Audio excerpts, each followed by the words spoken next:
Pride and Prejudice by Jane Austen. Chapter 36. If Elizabeth, when Mr. Darcy gave her the letter, did not expect it to contain a renewal of his offers, she had formed no expectation at all of its contents. But such as they were, it may well be supposed how eagerly she went through them, and what a contrariety of emotion they excited. Her feelings, as she read, were scarcely to be defined.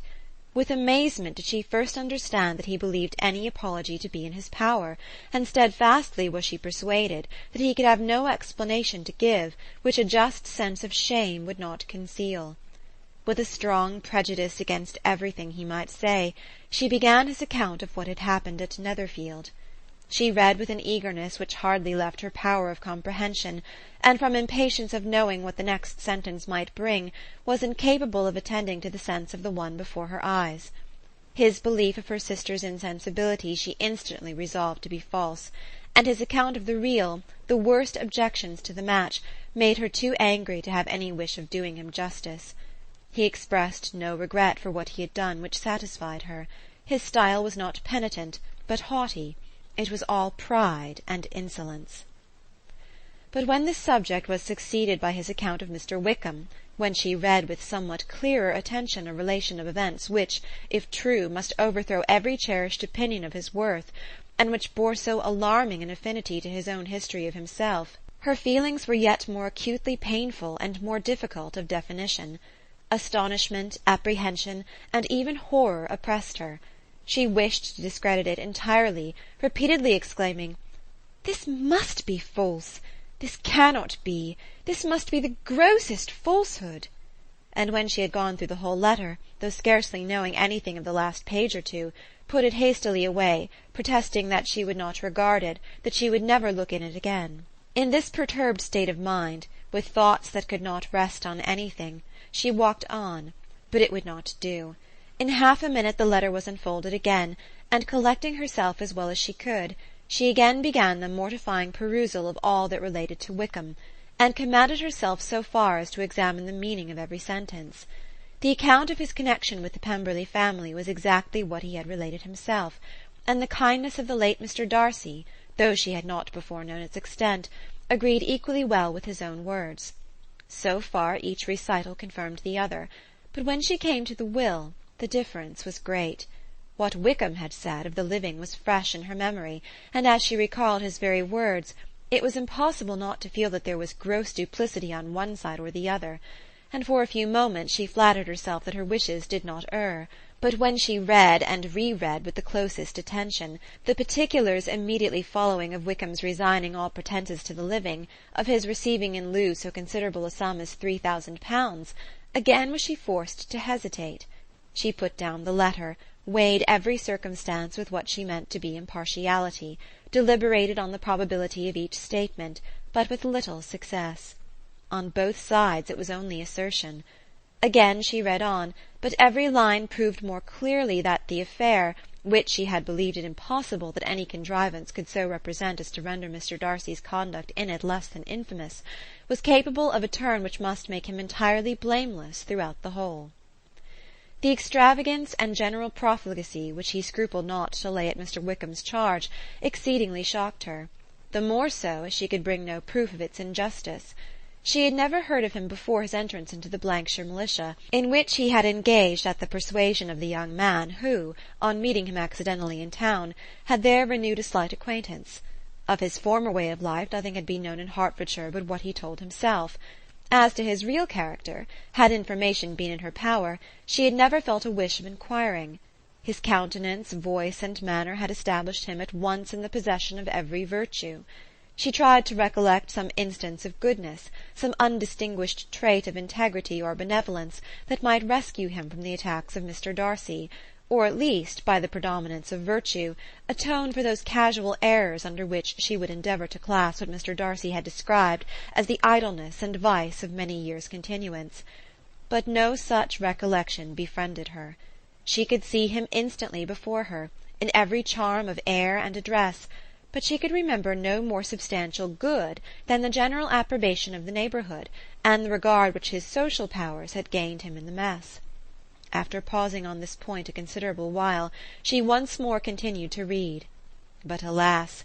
the story which followed, of his designs on Miss Darcy, received some confirmation from what had passed between Colonel Fitzwilliam and herself only the morning before, and at last she was referred for the truth of every particular to Colonel Fitzwilliam himself, from whom she had previously received the information of his near concern in all his cousin's affairs, and whose character she had no reason to question.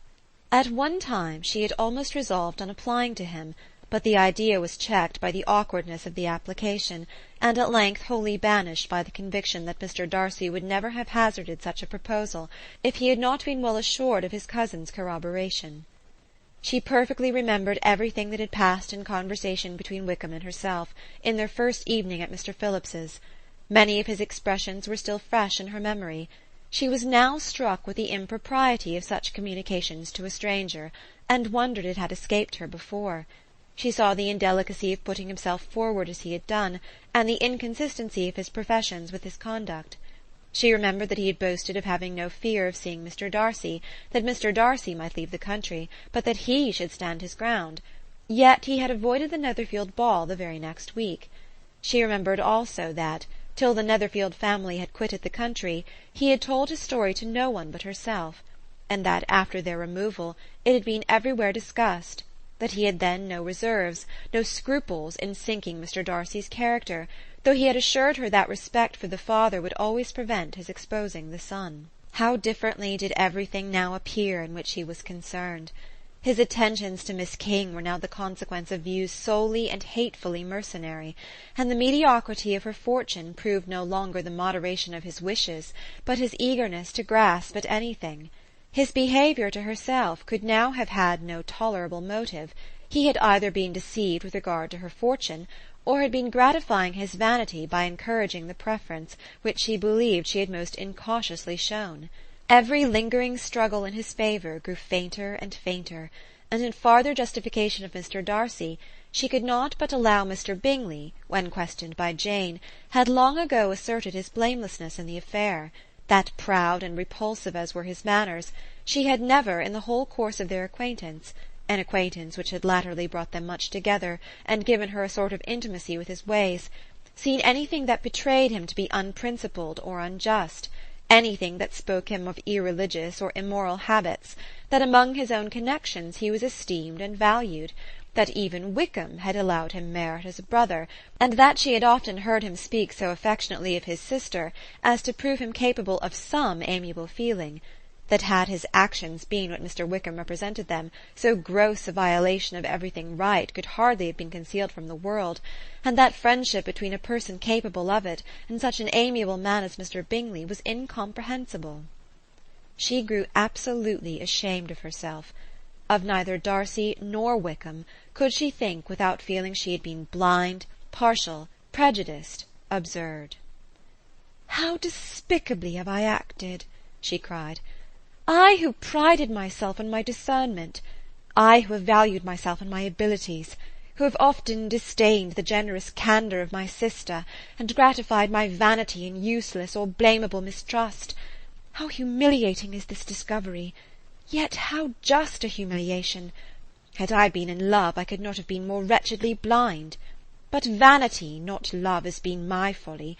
Pleased with the preference of one, and offended by the neglect of the other, on the very beginning of our acquaintance, I have courted prepossession and ignorance, and driven reason away where either were concerned. Till this moment I never knew myself." From herself to Jane, from Jane to Bingley, her thoughts were in a line which soon brought to her recollection that Mr. Darcy's explanation there had appeared very insufficient, and she read it again. Widely different was the effect of a second perusal. How could she deny that credit to his assertions in one instance, which she had been obliged to give it in the other? He declared himself to be totally unsuspicious of her sister's attachment, and she could not help remembering what Charlotte's opinion had always been. Neither could she deny the justice of his description of Jane. She felt that Jane's feelings, though fervent, were little displayed, and that there was a constant complacency in her air and manner not often united with great sensibility.